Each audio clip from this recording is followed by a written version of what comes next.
네, 쌤들 안녕하세요. 지난 주일에 교사 모임 시간에 나누지를 못해서 영상으로 대체해서 올려드립니다.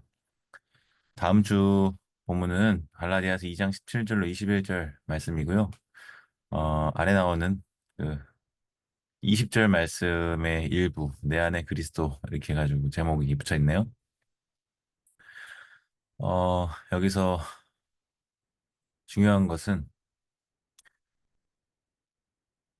내가 사는 것이 아니요 내 안에 그리스도께서 사시는 것이다. 그래서 우리가 육체 가운데 사는 것은 나를 사랑하사 나를 위하여 자기 자신을 버리신 하나님의 아들을 믿는 믿음 안에서 사는 것이다. 이런 고백이 있어요. 그래서 내가 사는 것 이외에 아니냐면 나는 죄인의 나입니다.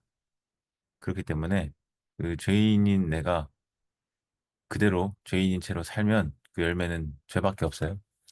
그러나 그리스도께서 사시면 죄가 아니라 의를 이루십니다. 이것을 이제 율법과 관련지어서 생각을 해보시는데요. 율법을 통한 의는 모든 율법을 항상 지킬 때 비로소 의를 얻게 됩니다. 그래서 모든 율법을 항상 지키지 못하면 죄를 범하게 되는 것이죠. 그 죄의 싹은 사망이고요. 그래서 그 율법을 통하여서 의를 얻는 길이 아니라 바울은 믿음을 통하여서 의를 얻는 길에 대해서 그것을 하나님의 한 의라고 이제 로마 3장에서는 표현을 하죠. 어쨌든 지금 의인과 죄인을 이렇게 구분을 하는데 의는 율법의 모든 율법을 항상 순종하신 그리스도를 믿음으로 취할 수 있는 것으로 이제 표현을 해요. 그래서 결국은 그것이 하나님의 은혜죠. 그 의를 얻는 길이요. 근데 만약에 의롭게 되는 것이 율법으로 말미암으면 다시 말하면 이것은 무슨 표현입니까? 율법을 모든 율법을 항상 지킴으로 의롭게 될 수 있는 길이 만약에 있다고 하면 굳이 그리스도께서 죽으실 필요가 없었던 것이죠. 근데 이것은 현재 사실과 반대되는 가정법이에요. 그래서 이런 일은 없는 거죠. 율법으로 말미암아 의롭게 되는 길은 없어요. 그러므로 그리스도께서는 죽으셔야만 했던 것이죠. 이것을 이제 본문에서 볼 수 있고요. 이번 공과를 육과를 좀 정해봤어요. 거기에는 이사야 6장 거룩하다 거룩하다 거룩하다 이사야 소명 본문인데요. 하나님이 어떤 분으로 거기서 나타나냐면 거룩하고 영광스러운 분으로 나타납니다. 적용은 하나님의 거룩하심을 찬양하고 그 스랍처럼 거룩하심을 닮아가는 삶을 살자 이렇게 정했어요. 거기서 이사야 보면은 입에다가 숯불을 대심으로써 어, 이렇게 주체하시는 모습을 볼 수 있는데 근데 사실 여기서도 지금 그냥 거룩한 삶을 우리가 살려고 살아지는 게 아니고 결국은 그리스도와 성령을 통해야만 가능하거든요. 그래서 제가 이 설교와 공과의 연결고리 부분에서 그 부분을 좀 해설을 했습니다. 그래서 일단은 죄인이 있고 의인이 있죠. 하나님의 나라는 의인들만 거하는 나라입니다. 그럼 죄인이 하나님의 나라에 들어가는 방법은 무엇입니까? 의롭게 되어야 합니다.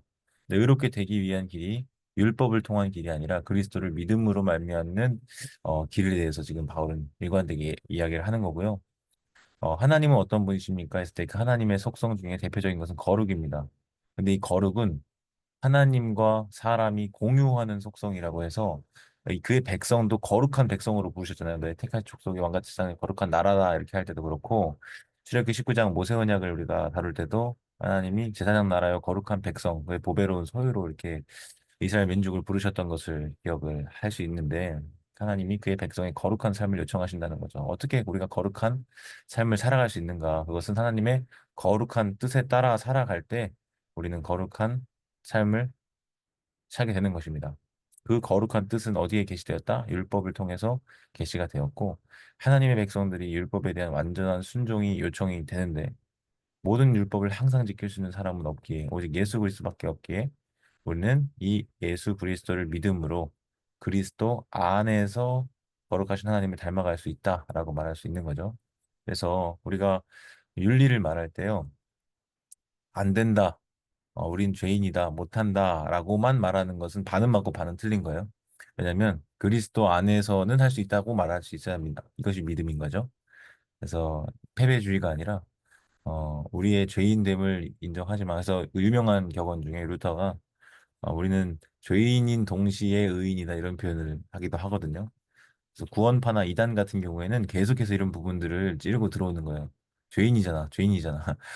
계속 죄인이잖아. 이렇게 지적을 하는데 우리가 그런 공격에 대응할 때는 우리는 자신 있게 우리는 그리스도로 말미암아 그리스도 안에서 의인이고 의롭게 살 수 있다라고 대답을 할 수 있어야 한다는 것이죠. 네, 그래서 이게 어, 좀 신학적이고 교리적인 내용일 수 있으나 잘 정립을 하는 것이 필요하겠습니다. 그래서 한번 좀 살펴보시고 잘 준비해서 주일에 우리 학생들에게 잘 전수해 주시면 감사하겠습니다. 이상입니다. 주일에 뵙겠습니다. 감사합니다.